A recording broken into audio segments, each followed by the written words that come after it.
Hello বন্ধুরা, এই দেখো জ্যাকির কান পরিষ্কার করছে আমার ছোট ছেলে। ওষুধটা ডাক্তারে দেয়া, কানটা পরিষ্কার করে দিলে কানের মধ্যে যত ময়লা থাকে উঠে আসে, আর এই থেকে ইনফেকশান হয় না। ওষুধটা খুব দামি ওষুধ, ডাক্তারে দেওয়া, তুলো দিয়ে পরিষ্কার করতে হচ্ছে। এখানে আমি একটু নিজে খাবো বলে ফ্রাইড রাইস বানিয়ে নিয়েছি।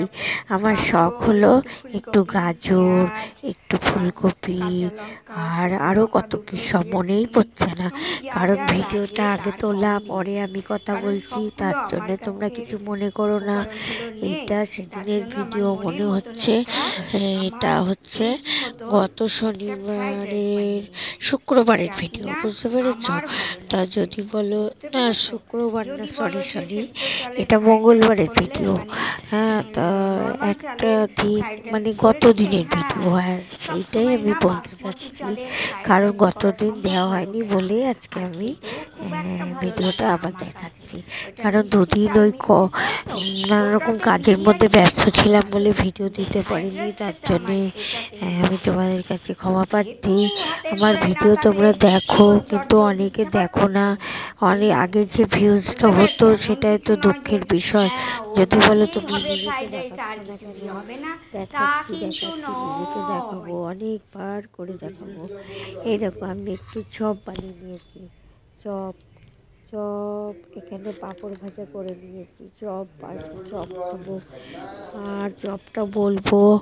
এই দেখো জ্যাকি এখানে এসে বসে আছে, আর মানে রান্নাঘরের কাছে মেঝের মধ্যে বসে পড়েছে, বুঝতে পেরেছ?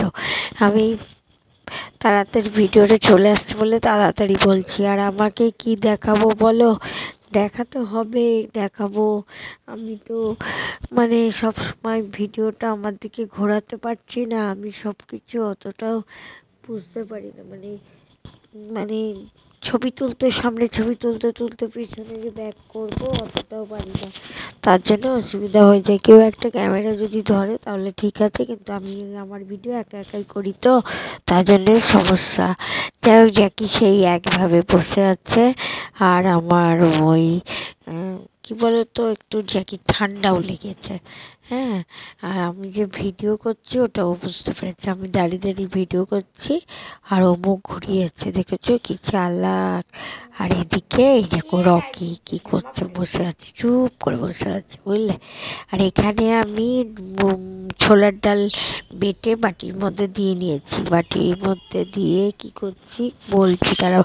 এখানে কিছু ছোলার ডালের বড়া করে জ্যাকি আসন ছেড়ে মাটিতে বসে আছে বাবু, আবার সোয়েটার পরবে না, সোয়েটারটা খুলে দিল, জানো তো সোফায় উঠতে পারে না, তুলে দিতে হবে। এখন তো আমার কাছে চলে আসছে, আমি রান্না করছি, ওই ব্যাপারে লজ্জা পাচ্ছে, মুখ লুকাচ্ছে, ফটো তুলবে না, ফটো তোলে না, মানেটা একদমই ফটো তোলে না। চলো দেখতে থাকো কি রান্না করছি।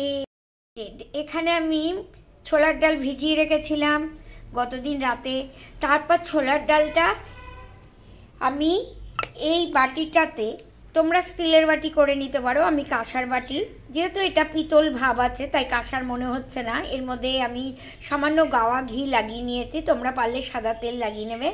নিয়ে ছোলা বাটারটা আর কি, ছোলা বাটা ওটা পুরো এর মধ্যে ভর্তি করে দিয়ে দেবে। তারপর প্রেসার কুকারে এই বাটির পরিমাণ মতো বাটিটা বসার মতো জল দেবে, এমন জল দেবে না বাটিটা ডুবে যায়। হ্যাঁ, দিয়ে প্রেসার কুকারে 3-4টে সিটি দিয়ে নেবে। তার ফলে কি তৈরি হবে জানো? এই দেখো এরকম একটা কেক টাইপের তৈরি হয়ে গেল, ছোলার ডালের কেক। কিন্তু কেক নয়, কেক তো নয়, এটা খাওয়া যাবে না বন্ধুরা। তার জন্য এই যে পিস করেছি, পিস করে কেটে নেবো, দাঁড়াও দেখাচ্ছি তোমাদের। বন্ধুরা দেখতে ঠিক পনিরের মতো হয়ে গেছে, আবার আমি তো মনে করছি কাঁচা মিষ্টি কুমড়ো আর কি, এরকম টাইপের, কিন্তু এরকমভাবে হয়ে গেল। এবার আমি গরম তেলে ভেজে নেব। এটাকে আমি ধোকলা বানিয়েও খেতে পারি, হ্যাঁ ধোকলা বানিয়েও খেতে পারি, কিন্তু আমি এটা যেহেতু এখন কারি পাতা, তারপরে পুদিনা পাতা, এগুলো আমার দিতেই হয়, কারি পাতা দিতে হয়, তা ওগুলো তো নেই।